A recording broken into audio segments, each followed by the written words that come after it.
नमस्कार दोस्तों, स्वागत है आपका फाइनेंशियली लिटरेसी चैनल में। आज हम बात करेंगे सोने की कीमतों में आए तेज गिरावट की, क्या है इसके पीछे की वजह और आगे क्या रणनीति होनी चाहिए निवेशकों की। आज की कीमत और गिरावट का कारण तो सबसे पहले बात करते हैं आज के रेट की। MCX पर जून 5 गोल्ड कॉन्ट्रैक्ट दोपहर 1:55 बजे 0.96% गिरकर 94,991 रुपये पर ट्रेड कर रहा था। दिन का निचला स्तर रहा 94,950 रुपये प्रति 10 ग्राम। और अगर हम 3 दिन पहले की बात करें तो 22 अप्रैल को ये 99,358 रुपये के ऑल टाइम हाई पर था। यानी कुल गिरावट है 4,400 रुपये से भी ज्यादा, और वो भी सिर्फ 3 दिनों में। मुख्य कारण निवेशकों द्वारा मुनाफा वसूली, प्रॉफिट बुकिंग, वैश्विक स्तर पर टैरिफ वॉर की चिंताओं में कमी, ट्रंप के हालिया बयान के बावजूद मार्केट ने राहत की सांस ली है। ग्लोबल मार्केट और डॉलर का असर दोस्तों, सोने की कीमतें सिर्फ घरेलू कारणों से नहीं बल्कि ग्लोबल संकेतों से भी प्रभावित होती है। अमेरिका में डॉलर इंडेक्स थोड़ा मजबूत हुआ है, जिससे गोल्ड पर दबाव पड़ा। साथ ही बॉन्ड यील्ड्स में भी हल्की बढ़त आई है, जिससे गोल्ड में निवेश थोड़ा कम हुआ। ट्रेड वॉर को लेकर डर कम हुआ है, जिससे सेफ हेवन डिमांड कुछ समय के लिए ठंडी पड़ी है। अब सवाल ये, क्या ये सही समय है सोना खरीदने का? अगर आप लॉन्ग टर्म इन्वेस्टर हैं तो ये गिरावट आपके लिए एंट्री पॉइंट हो सकती है। लेकिन अगर आप शॉर्ट टर्म ट्रेडर हैं तो थोड़ा इंतजार करें जब तक मार्केट स्थिर ना हो। निवेश में हमेशा सीप या स्टैगर तरीके अपनाएं, यानी थोड़ा थोड़ा करके निवेश करें। इससे आप औसत कीमत को कंट्रोल में रख सकते हैं। क्या गोल्ड 1 लाख रुपए के पार जाएगा? ये बहुत बड़ा सवाल है। क्या गोल्ड 1 लाख रुपए पार कर पाएगा?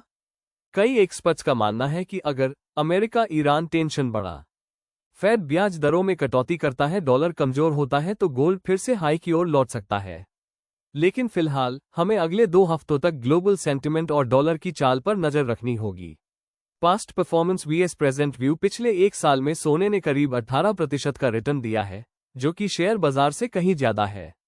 लेकिन यह भी जरूरी है समझना कि गोल्ड एक ऐसा एसेट है जो तेजी के बाद लंबी करेक्शन भी करता है, इसलिए किसी भी अफवाह या फोमो में आकर निवेश ना करें।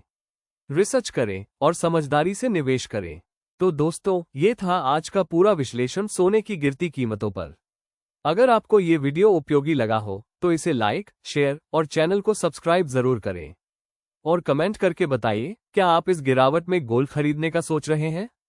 अब बात करते हैं भारत की अर्थव्यवस्था की, जहां एक की नई रिपोर्ट ने एक पॉजिटिव और स्थिर तस्वीर पेश की है, भले ही दुनिया भर में आर्थिक तनाव बढ़ रहा हो।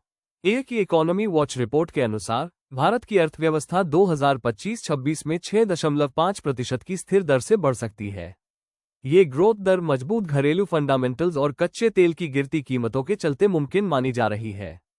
एयर के chief policy adviser DK Srivastava ने कहा, सही फिस्कल और मौद्रिक नीतियों के जरिए भारत इस ग्रोथ को मीडियम टर्म तक बनाए रख सकता है। साथ ही CPI महंगाई दर को 4% से नीचे रखना संभव है। कच्चे तेल की कीमतें, जो अप्रैल की शुरुआत में $75 प्रति बैरल थी, अब गिरकर $65 तक आ गई है। रिपोर्ट के अनुसार ये दायरा $60 से 65 पूरे FY26 तक बना रह सकता है। इसका मतलब महंगाई पर कंट्रोल, इंपोर्ट बिल कम, घरेलू उपभोग और निवेश को बढ़ावा।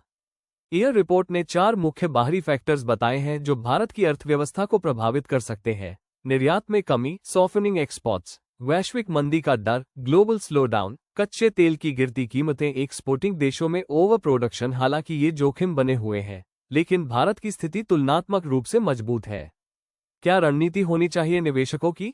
भारत में strong domestic demand, banking sector reforms और डिजिटल इकोनॉमी की वजह से आगे की संभावनाएं काफी पॉजिटिव है। निवेशकों को चाहिए कि वे लॉन्ग टर्म फंडामेंटल्स पर भरोसा रखें और समय समय पर सेक्टरल डाइवर्सिफिकेशन करें। अगर क्रूड ऑयल प्राइसेस स्थिर रहते हैं, इन्फ्लेशन कंट्रोल में रहता है और सरकार ग्रोथ फ्रेंडली पॉलिसीज लाती है तो भारत 2025-26 ही नहीं, आने वाले 5 सालों में भी दुनिया की टॉप 3 ग्रोइंग इकोनॉमी में बना रह सकता है। तो दोस्तों, आपने देखा कि कैसे भारत की अर्थव्यवस्था फिर से रफ्तार पकड़ रही है। जहां एक तरफ GDP 6.5% की ग्रोथ की ओर बढ़ रही है, वहीं दूसरी ओर सोने और क्रूड की कीमतों में गिरावट से बाजार में नई संभावनाएं बन रही है। क्या ये मौका है निवेश करने का या सतर्क रहने का?